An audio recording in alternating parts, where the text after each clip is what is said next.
Val, you better be ready.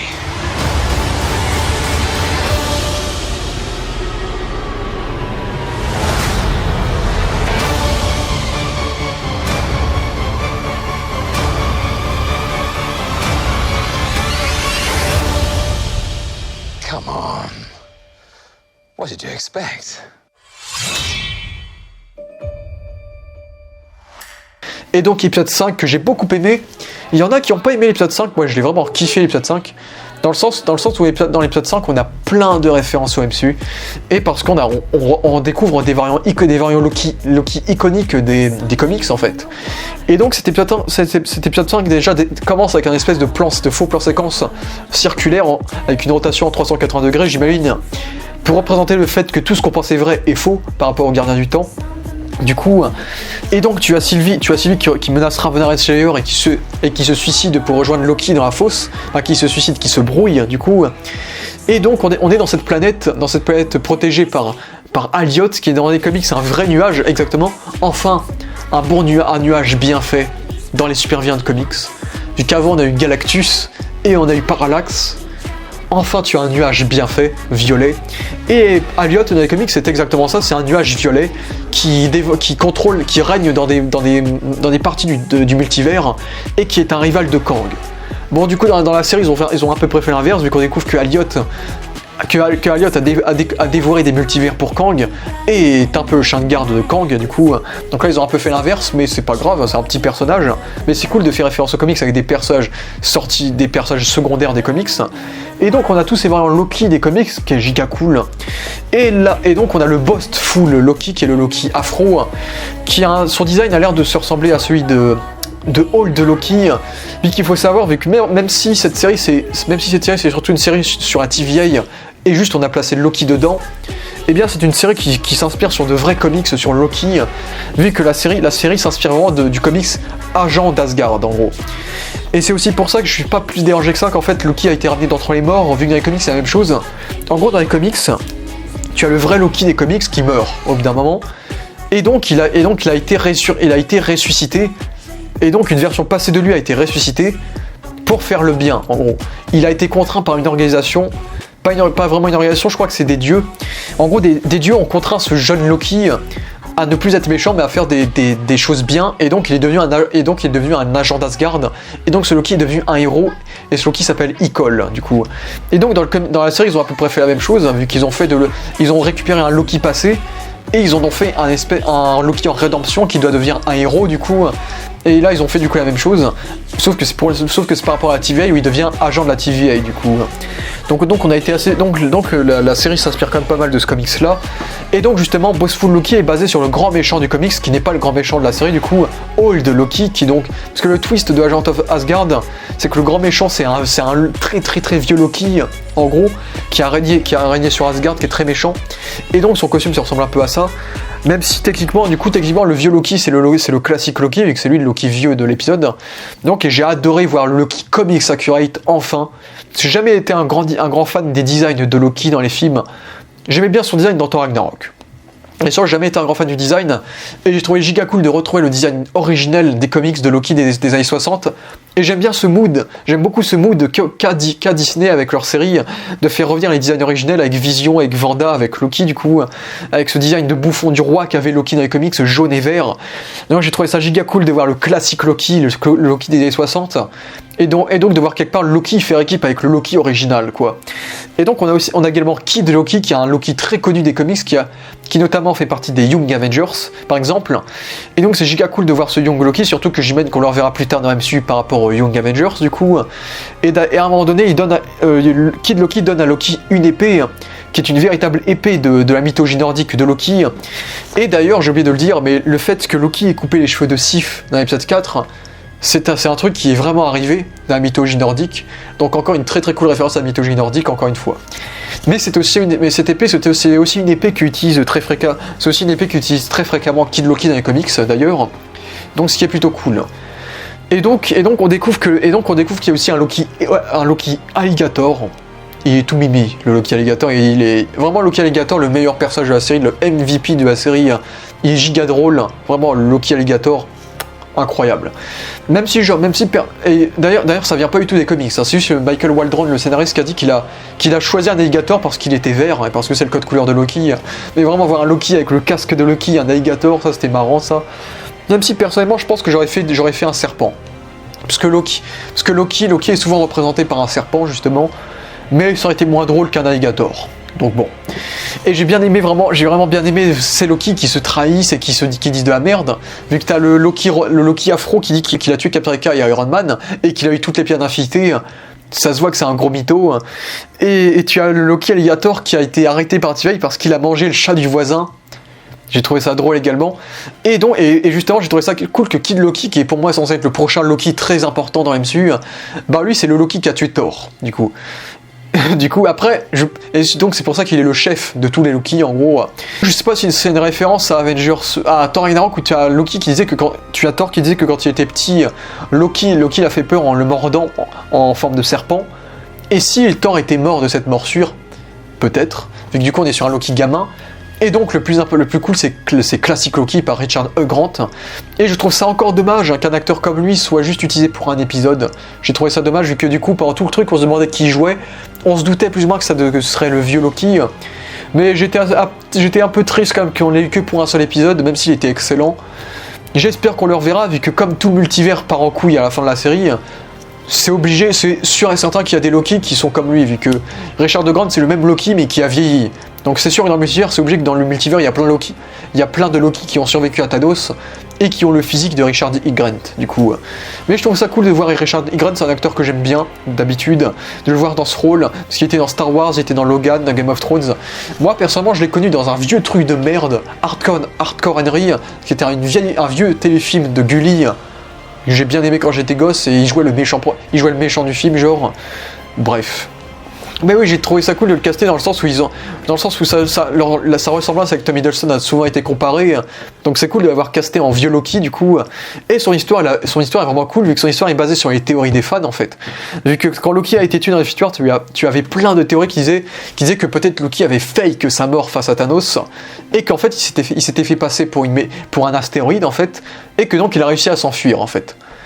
Et au final, c'est exactement ça. Il a fake sa mort et il s'est transformé en astéroïde et il a survécu du coup. Et donc pour pas que la TVA il arrête, il a donc vécu pendant des milliers d'années sur une planète vide en fait, sur une planète vide où donc il a été seul toute sa vie. Et la solitude, c'est aussi l'un des grands messages de Loki dans la série, d'ailleurs, la solitude. Et donc, il a été seul toute sa vie, et j'imagine, quand on voit ce qu'il fait à la fin, que du coup, dans cette planète, il avait bien redesigné Asgard, vu que quand on voit ce qu'il fait à la fin de l'épisode, j'imagine que sa planète, il avait une putain de gueule, du coup, vu que c'est avec ce Loki-là qu'on voit à quel point Loki peut être giga puissant. Parce que c'est l'un des défauts de la série, c'est que je trouve que Loki a des pouvoirs qui sortent de nulle part, et à la fois, il est pas très puissant, justement, je trouve. Loki, vu que tu as dans l'épisode... Tu as des épisodes où tu vois que Loki a des pouvoirs télékinésiques. À un moment donné, il réussit à soulever un bâtiment par la pensée. Il a jamais fait ça dans les films. Il a juste, quand il a appris que Frigga était morte, entendu, il a juste fait tomber des chaises avec la pensée. Mais c'est vrai que Loki, on l'a jamais vu utiliser des pouvoirs télékinésiques et on le voit aussi projeter des rayons verts. Et ça aussi, on l'a jamais vu faire dans les films non plus. Donc c'est vrai que je trouve ça bizarre d'avoir des nouveaux pouvoirs pour Loki, je trouve que ça sort un peu de nulle part. Mais à la fois, je trouve que Loki est pas assez cheaté. Après, je trouve qu'il est pas assez cheaté ni dans les films, ni dans la série, vu qu'il manque de puissance, quoi. Je trouve, alors que dans les comics, il est très puissant, mais en général, tous les Asgardiens dans le MCU ont été overpowered. Même Thor est beaucoup moins puissant que dans les comics, parce que Thor c'est un espèce de Superman dans les comics, c'est très très fort.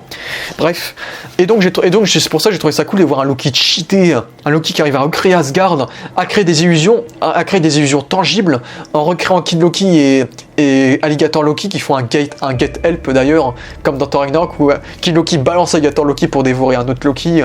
Je trouvais ça assez cool.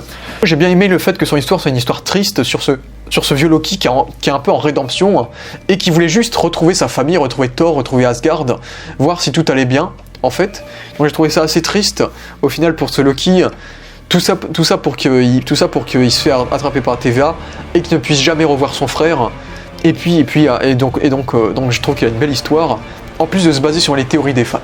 Et donc on peut voir une petite référence comics, on peut voir le Polybus. Enfin, c'est pas une référence comics, mais une référence aux conspirations.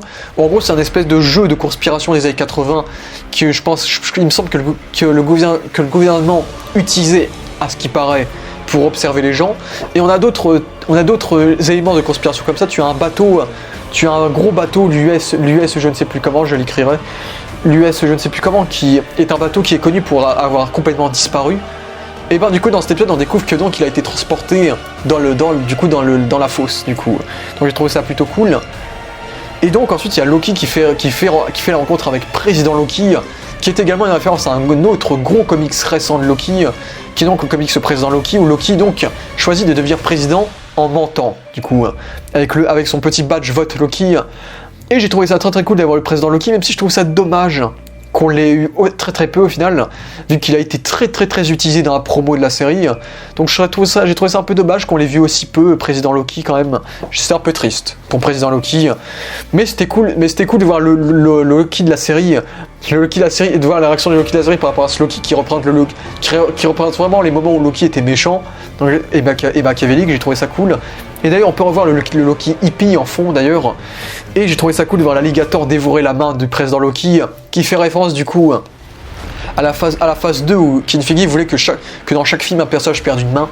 Du coup pour faire référence à Star Wars et à Luke qui perd sa main du coup. J'avais trouvé ça plutôt cool. Et c'était cool de voir tous les Loki qui se trahissent, le Loki afro qui trahit Kid Loki, puis Loki président qui les trahit, puis tous les autres Loki qui les trahissent.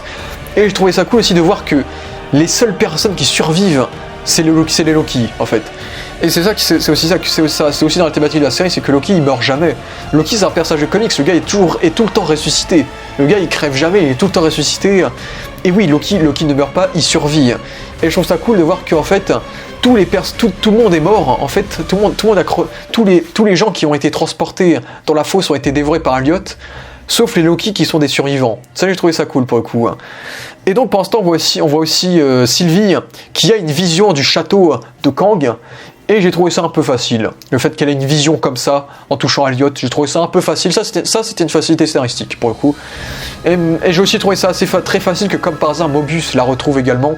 Mais c'était cool de voir Mobius, et d'ailleurs, la plaque d'immatriculation de Mobius fait référence à Grunwald, qui est le scénariste de comics, qui a inspiré le design de Mobius dans les comics, justement. Donc j'ai trouvé ça assez cool, et on peut voir... Et là, on va parler de toutes les grosses références des comics. Et vraiment, cet épisode, c'est du caviar pour les fans de comics. Du coup, on peut voir un sphinx. J'imagine que c'est le sphinx de Gizeh, sauf que son nez n'est pas cassé. Donc j'imagine que c'est pour ça qu'il a été mis là. On peut aussi voir une espèce de mélange entre le Golden Gate Bridge et le Auckland Bridge, ce qui est assez drôle. On peut également voir Frog qui est Thor Grenouille. Donc on voit Frog enfermé dans un bocal où d'ailleurs son nom de cobaye dans un bocal est une référence à sa première apparition dans les comics. Et on voit qu'il essaie d'attraper Mjolnir qui est cassé, mais il peut pas. Et il faut savoir d'ailleurs que Frog est doublé par Chris Hemsworth. Il dit rien mais il fait des petits cris et c'est bien Chris Hemsworth qui a fait la voix. Donc j'ai trouvé ça giga cool quand même. Même si je pense que Chris Hemsworth faisait autre chose entre temps dans ce jour-là, puisque je pense pas qu'il est venu en studio carrément pour ça seulement, mais bon. C'était cool qu'il y ait Chris Hemsworth dans la série du coup, donc techniquement Thor est dans la série. Donc oui, Frog, j'ai trouvé ça dommage qu'on le voit aussi peu, j'espère qu'ils vont release de Frog cut par rapport à sa scène coupée, mais j'ai trouvé ça dommage qu'on le voit si peu, mais c'était cool quand même de voir Frog, quand même le Thor grenouille qui vient des comics. Ensuite on peut voir le Yellow Jacket géant, on voit la tête, ou peut-être juste le casque du Yellow Jacket en géant. Donc je m'imagine qu'on est sur une ligne temporelle où peut-être le Yellow Jacket est devenu un peu le Giant. Le Yellow Jacket en fait a réussi à grandir, et ça peut être une référence au cadavre de Giant Man dans le comics Old Man Logan, ou dans Old Man Logan tu es dans un monde post-apocalyptique et tu as le cadavre de Ant-Man en Giant Man qui gise dans le sol en fait depuis des années. Donc j'ai trouvé la ref giga cool de Yellow Jacket, en sachant qui devrait être de retour dans Ant-Man 3. Donc je sais pas si c'est fait exprès ou pas, mais il sera de retour dans Ant-Man 3 normalement. Sinon on peut également voir un héliporteur au loin avec le logo d'Hydra dessus. Donc j'imagine qu'on est sur une ligne temporelle où à la fin de Captain America 2, Hydra a gagné et donc a réussi à détruire la population avec les héliporteurs, et donc ils ont foutu le logo d'Hydra dessus. On peut également voir un avion de Red Skull. On peut également voir l'astre noir de Ronan l'Accusateur. On voit également le statut du tribunal vivant, qui est une grosse entité cosmique du MCU qui avait déjà été référencée dans Doctor Strange, vu qu'il y a l'un des artefacts de Doctor Strange provient du tribunal vivant, et il devait à la base apparaître dans Avengers Infinity War où il devait juger Thanos, vu que le tribunal vivant, comme son l'indique, est un tribunal vivant, donc un juge, et donc il veille à la cohérence du multivers, et c'était cool de voir une statue du tribunal vivant en espérant le voir en live action prochainement. On peut également voir, ça c'était le truc génialissime, le Thanoscopter. Il faut savoir qu'il y a un comics culte, vu que c'est un comics qui décrédibilise totalement Thanos. En gros, Thanos affronte Spider-Woman avec un Thanoscopter, et Thanos se fait arrêter par la police à la fin. Vous imaginez le délire, et donc ils ont canonisé le Thanoscopter. Il y a le putain de Thanoscopter qui est juste là. Bordel, ça j'ai trouvé ça ouf. Vraiment, vive le Thanoscopter. Sinon, on peut aussi voir le Sanctum Sanctorum, et on voit la tour Stark, ou la tour Avengers, comme vous voulez, mais on voit que c'est écrit Kang, Q-E-N-G. Et donc c'est une référence à Kang le Conquérant, vu qu'on en a eu plein des références à Kang le Conquérant dans la série, et donc on se demandait si ça allait être une Mephisto comme WandaVision, ou Mephisto au final n'est pas apparu dans la série, ou ça allait se réaliser. Bon, au final ça s'est réalisé, et les références ont été placées exprès du coup. Et donc Kang, en fait, Kang dans les comics est bel et bien une entreprise qui a racheté la tour Stark, qui est une entreprise dirigée par Mr. Griffon. Et Mr. Griffon dans les comics, en fait, c'est un variant de Kang, en fait. Donc c'est Kang, en fait. Donc j'ai trouvé la référence à Kang giga cool. On peut également voir des espèces de statues chauves, je sais pas si c'est relié aux gardiens, peut-être, ce serait cool, mais je sais pas. On peut également voir l'un des bâtiments reliés à Alexandre le Grand, également, on peut voir quelques bâtiments cultes de la vie réelle, justement. Ouais. Donc le bateau s'appelle l'USS Eldridge, qui faisait des expériences assez bizarres, surnaturelles, à ce qui paraît, selon les mythes. Et donc c'est pour ça qu'aussi il y a ce côté mythologique et un peu conspirationniste avec ce bateau, qui est donc dans l'épisode 5. Du coup, oui, il y a plein de références giga cool au comics, et merci d'avoir foutu le tribunal vivant, Frog, le Thanoscopter. On sent la passion pour l'univers Marvel, ça ouais. Et c'était cool de voir les retrouvailles entre Loki, Mobius, Sylvie. Et j'ai bien aimé la petite discussion entre Loki et Sylvie et leur relation qui fait vraiment relation d'ado, mais qui sont pas habitués à se draguer entre guillemets, du coup à se rapprocher avec la couverture, j'ai trouvé ça cool. Et j'ai bien aimé le moment où Mobius dit à Classic Loki qu'il est jamais trop tard pour changer également. Et j'ai bien aimé le fait qu'on n'est même pas sûr si Alligator Loki est un variant de Loki, vu que t'as Mobius qui se rappelle pas de l'Alligator Loki, alors que Mobius a arrêté plein de variants de Loki dans sa vie. Donc j'aime bien le fait qu'on joue avec le côté mensonge, est-ce qu'il ment, est-ce que l'Alligator il ment ou pas. J'ai trouvé ça assez marrant. Et puis tu as ce moment extrêmement épique où du coup Loki et Sylvie vont se battre contre Elliot, et tu as les Loki qui se barrent, et tu as le câlin entre Mobius et Loki, mais oh les frissons de voir Loki qui est enfin un ami, oh putain c'était tellement émouvant cette séquence là, vraiment très très belle séquence, les au revoir entre Loki et Mobius. Surtout qu'ils ne se revoient plus de la saison techniquement, vu que c'est pas ce Mobius là qui revoit à la fin de l'épisode 6. Et donc tu as ce moment que c'est là que tu as la grosse musique épique des cavaliers de la cavalerie, de la chevauchée des Valkyries.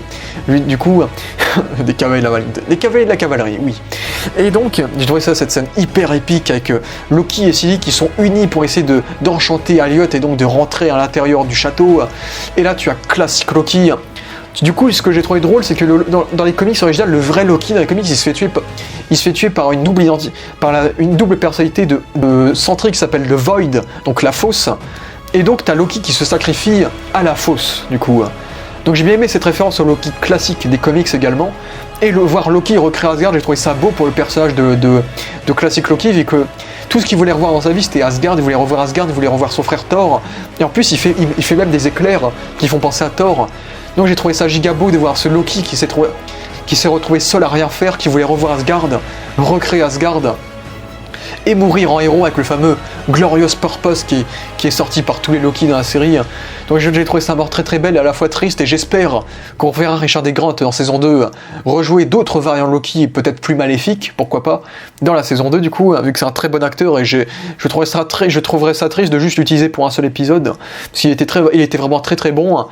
Et donc Loki et Sylvie réussissent donc à accéder au château, et là on est dans l'épisode final, le gros épisode. Et avant de parler de la grosse séquence, je vais quand même parler des autres petites séquences hors. Donc du coup tu as Mobius qui arrive à la TVA pour arrêter Ravonna, et donc tu as Ravonna qui a reçu des dossiers mystérieux de la part de He Who Remains, donc de Kang, Donc j'imagine que l'arc de Ravonna va être relié à Kang en saison 2.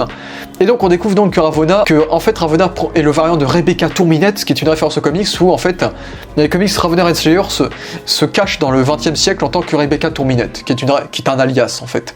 Donc j'ai trouvé la référence giga cool. Et on découvre qu'elle provient de 2018. Donc je me demande si Ravonna n'a pas été utilisée en tant que variant parce qu'elle provient de la période du snap de Thanos par hasard, c'est possible, il y a peut-être un truc du genre.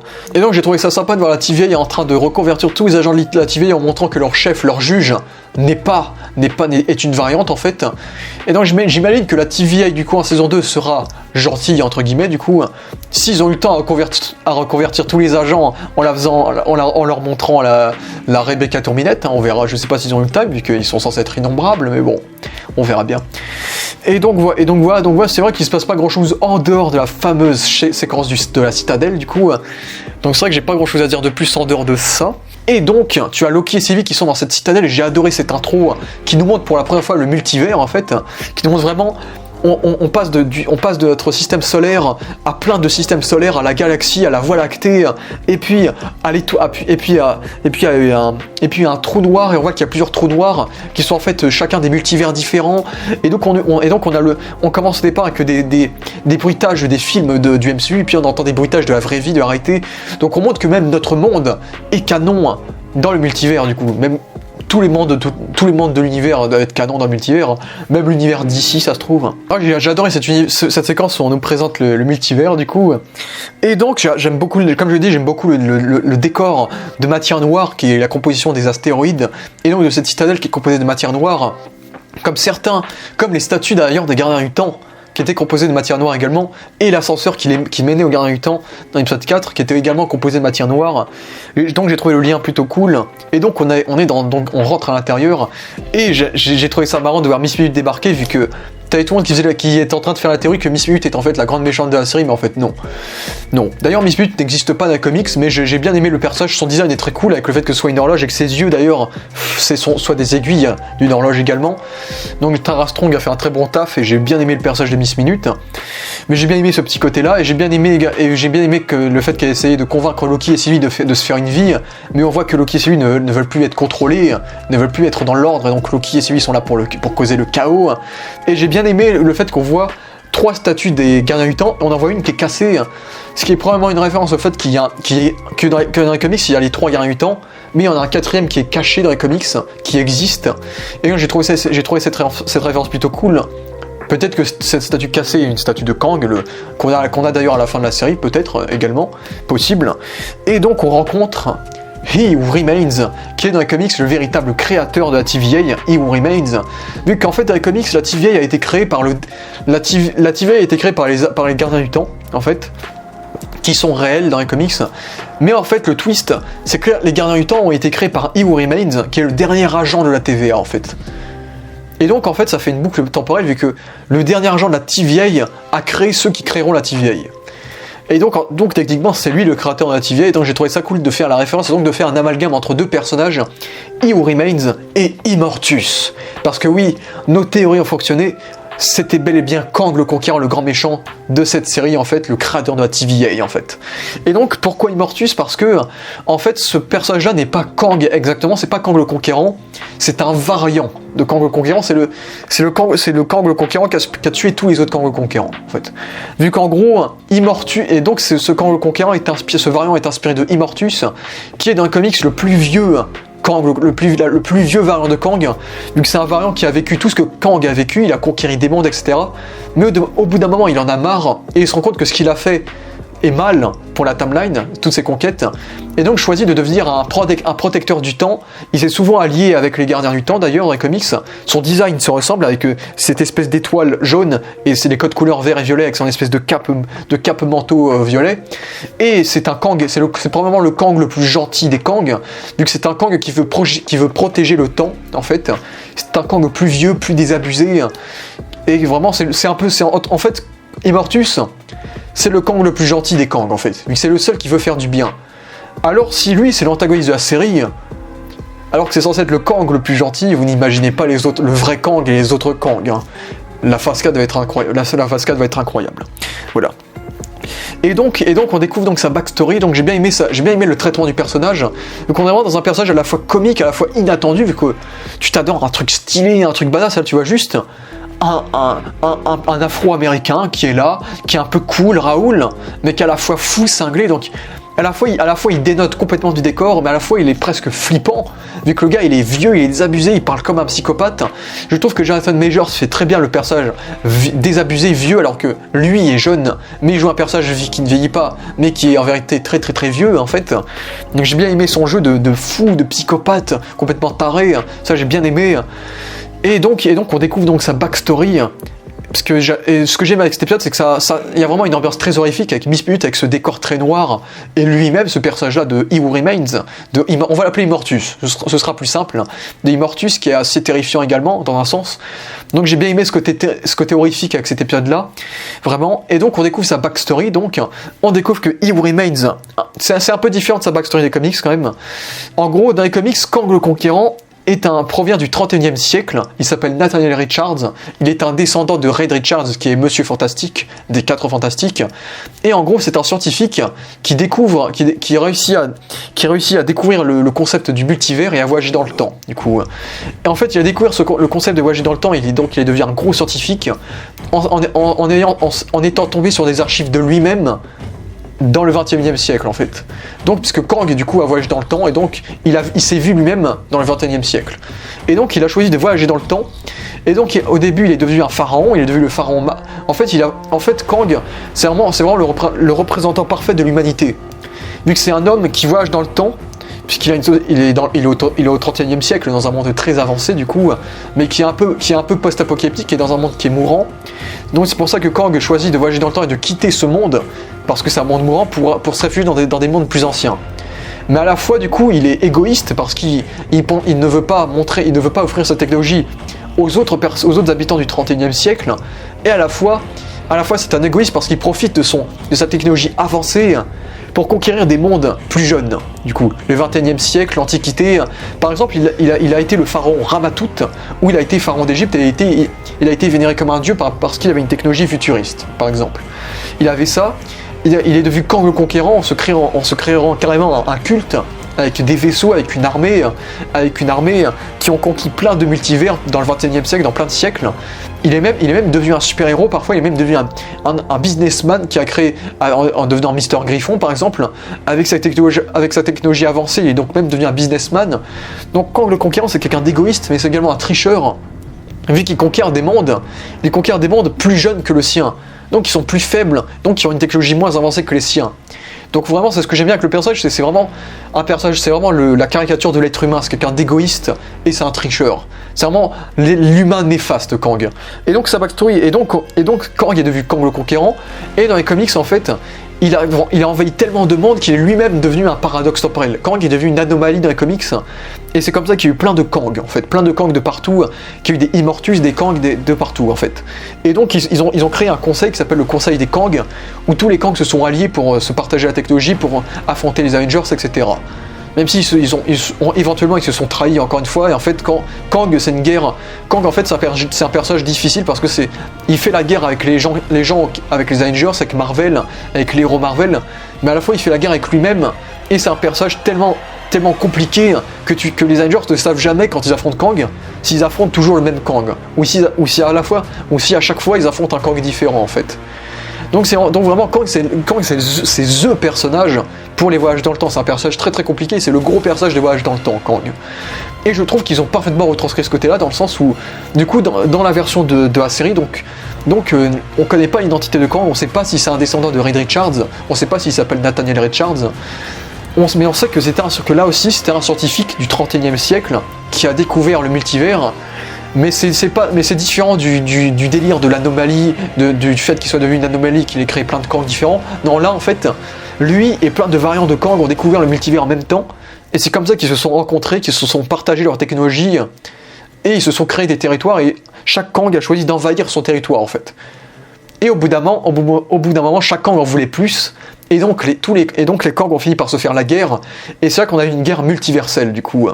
Donc c'est comme ça qu'on a une guerre multiverselle, et en fait on découvre que donc l'histoire qu'évoquait donc Miss Minute, en fait c'était c'était pas une guerre entre les Kree ou je ne sais qui, c'était une guerre entre Kang en fait. C'était les Kang en fait, c'est les Kang qui ont réussi à créer une guerre multiverselle quoi, ce qui est ouf quand même. Et il faut savoir que la guerre multiverselle est également une référence à Secret Wars, qui est dans les comics en gros. Secret Wars en gros dans les comics en gros c'est le multivers qui rentre en collision. Et donc tu as plein de différentes versions, de variantes, de plein de super-héros et tout dans le multivers. Pour retrouver son monde, entre guillemets, doit faire un combat dans le Battle World où donc t'as tous les versions de tous les univers, de tous les super-héros qui s'affrontent en fait. Pour empêcher le multivers de rentrer en collision et de foutre la merde en fait. Et donc c'est une guerre multiverselle où t'as des multivers qui se battent contre d'autres multivers du coup. Et donc je pense personnellement, vu que Kang, cet épisode nous le montre très facilement, Kang sera le grand méchant de la phase 4 du coup du MCU, et c'est très cool de voir que le grand méchant soit montré dans une série télé, donc ça montre à quel point aussi les fans, ceux qui regardent les séries sont plus privilégiés que ceux qui regardent que les films, ça je trouve ça cool quand même, en espérant quand même que ça ne perde pas trop les gens non plus, vu que je suis pas non plus trop fan des séries qui sont importantes pour comprendre les films. Je pensais que pour moi ça suffisait déjà avec les films, là ça en fait peut-être un peu trop de même obliger les fans à regarder les séries, bah pas les fans mais les spectateurs quoi, mais bref. Donc oui, je trouve ça cool de mettre en place ça, et je trouve qu'ils mettent parfaitement bien en place le fait que Kang est un méchant compliqué dans les comics, et dans la série également, dans la MCU c'est exactement le cas également. Donc je trouve qu'ils ont parfaitement respecté l'essence du personnage, dans le sens où c'est un personnage très très compliqué, voilà. Tenet, c'est un chaton à côté, en termes de voyage temporel. Bref, même si c'est pas vraiment un voyage temporel, mais l'inversion, mais bref. Et donc on découvre donc que He Who Remains, en gros, il ne voulait plus faire la guerre, il en avait marre, et donc il a libéré, libéré Elliot, le gros nuage de l'épisode 5, Elliot, pour dévorer tous les multivers, pour qu'il ne reste plus qu'un seul univers en fait, pour qu'il y ait qu'une seule ligne temporelle en fait, du coup. Donc Elliot a dévoré le multivers, a dévoré tous les Kang, a tout dévoré, a effacé tout ça de l'existence pour qu'il ne reste qu'un seul univers du coup. Donc ça veut dire aussi que He Who Remains est aussi égoïste comme les autres Kang, vu qu'il a choisi un univers plutôt que d'autres, il a sacrifié une infinité de vies pour une seule ligne temporelle en fait. Donc lui aussi est plutôt égoïste comme Kang.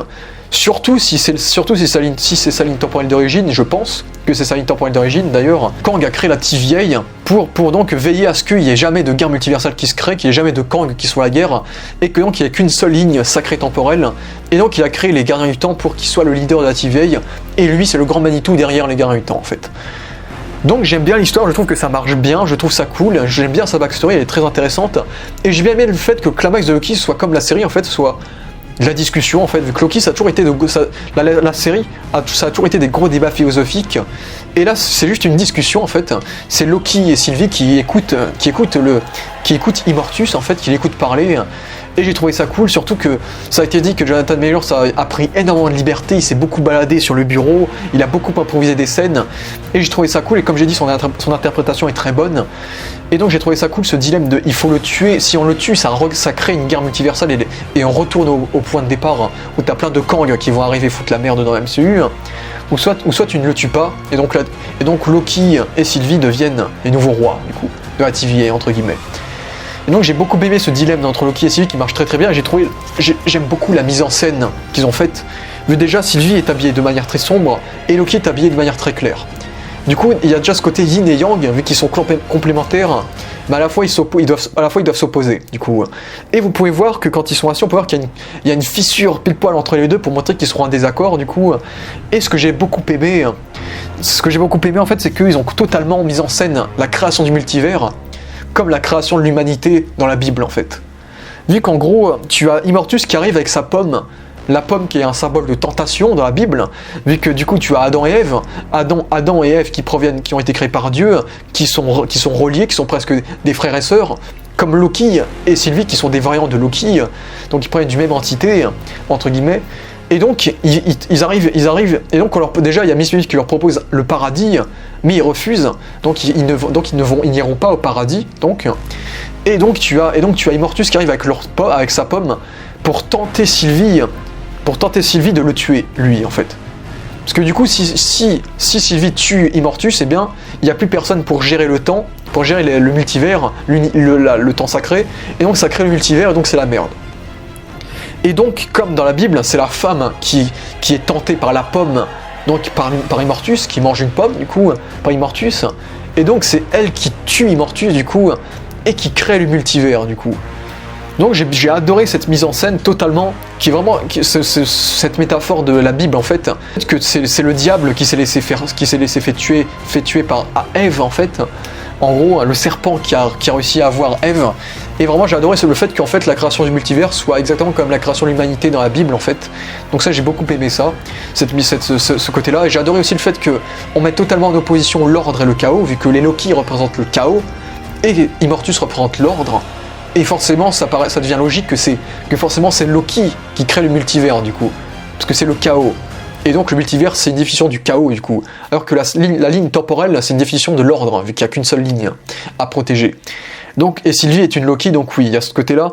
Et j'ai beaucoup aimé ce dilemme. Bon, la petite faille de fin était cool, elle était plutôt bien filmée cette fois-ci, je trouve, mais c'était pas incroyable. Mais j'ai adoré ce dilemme où les deux s'embrassent, et à la fois t'as Sylvie qui trahit Loki.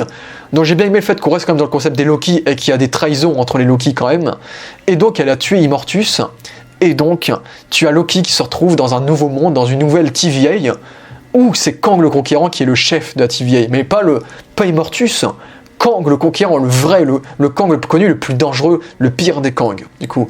Vu qu'il a exactement la statue, exactement le même costume que dans les comics, du coup. Violet-bleu avec la même dégaine.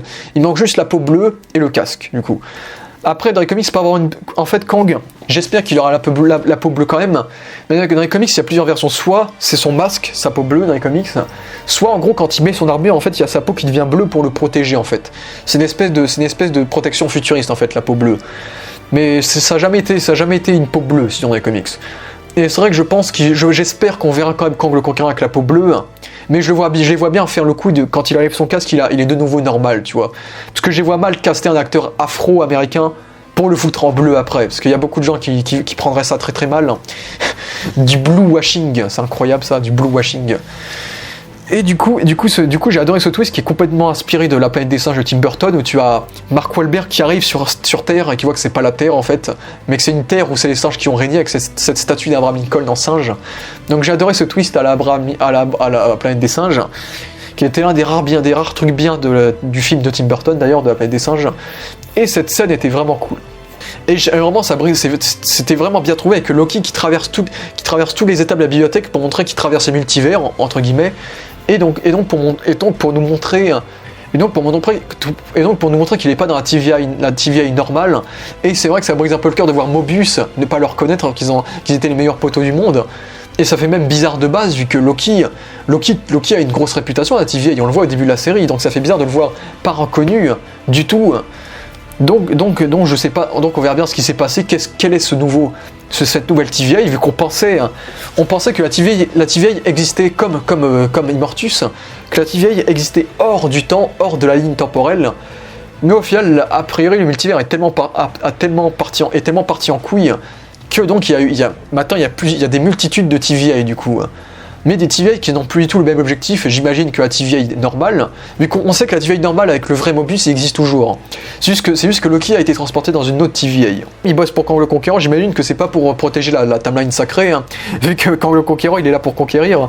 Donc ça peut être stylé de voir en saison 2 du coup une TVA conquérante, une TVA qui est là pour régner et pour coloniser des mondes en fait. Ça peut être cool. En saison 2, ça peut être cool de voir cette nouvelle TVA, cette TVA un peu dictatoriale.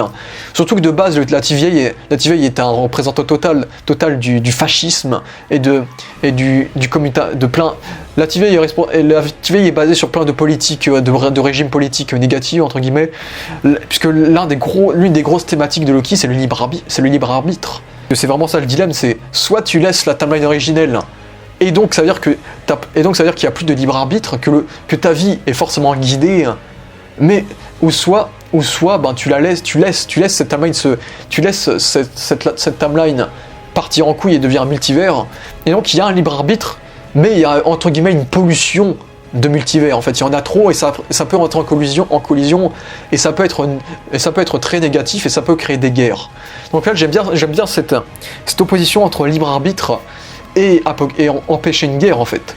Donc j'ai bien aimé cette opposition-là, c'est vraiment une grosse thématique de la série, c'est le libre arbitre par rapport à TVA, qui est une organisation qui est vraiment contre le libre arbitre, qui kidnappe des gens et en font des variants pour leur propre mission. Donc on voit à quel point TVA est cruel, mais quand même Immortus est quand même techniquement le plus gentil des Kang. Donc j'ai très hâte de voir Kang en saison 2, parce qu'à mon avis la saison 2 sortira avant Ant-Man 3, vu que Kang sera dans Ant-Man 3 aussi.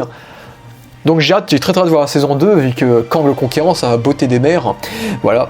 Par contre, si Kang se fait battre dans Ant-Man 3, je me suicide. Non. Mais Kang, et surtout que Kang sera très clairement le grand méchant de la phase 4, certainement, il sera dans... On va sûrement voir plein de variantes de Kang, plusieurs variantes de Kang, avec différents jeux d'acteurs, et j'espère, parce que je trouvais quand même Jonathan Majors un peu trop comique, malgré tout. Donc j'espère que le Kang dictateur, ce sera un vrai dictateur sérieux, froid, tu vois.